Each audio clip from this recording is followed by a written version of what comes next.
If you have less than $15,000 saved, money controls you. After $15,000, you start controlling money. Not because you're rich, not because life suddenly gets cheaper, but because something psychological and mathematical quietly flips, and most people never notice it happening. This is the $15,000 tipping point, and once you cross it, everything about money starts to feel different. Why $15,000 feels different?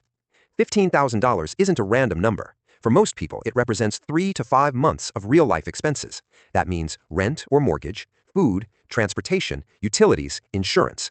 This is the moment money stops being abstract. Below this level, every unexpected expense feels like a crisis. Above it, problems become inconveniences, not emergencies.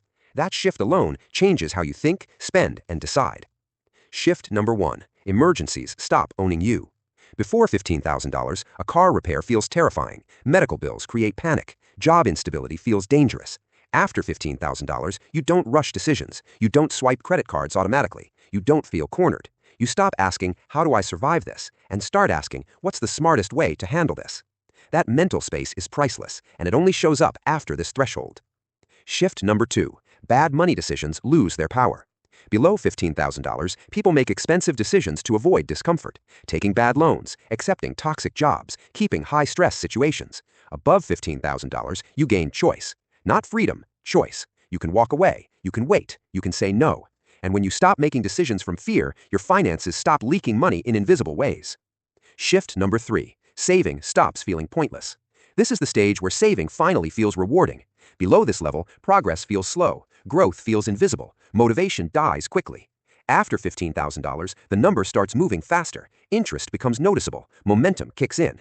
You stop thinking, this isn't enough to matter, and start thinking, this is actually working. That mindset shift is why people who cross this level are far more likely to keep going. Shift number 4. Your risk tolerance becomes healthy. With very little savings, people either avoid all risk or take reckless risk.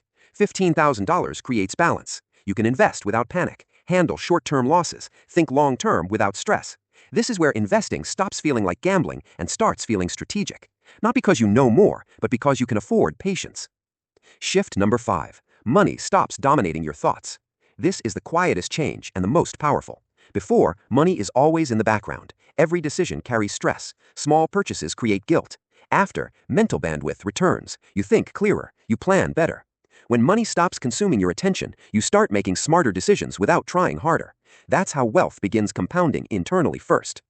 Why most people never reach this point?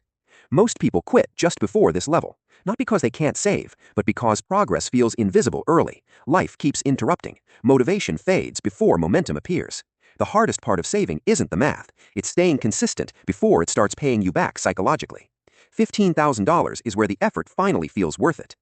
This isn't about being rich. It's about becoming unstuck. $15,000 is the line where money stops feeling like a constant threat and starts feeling like a tool. And once you cross it, going back feels unthinkable. If this helped you understand where you are financially, watch the next video because the next stage changes things even more.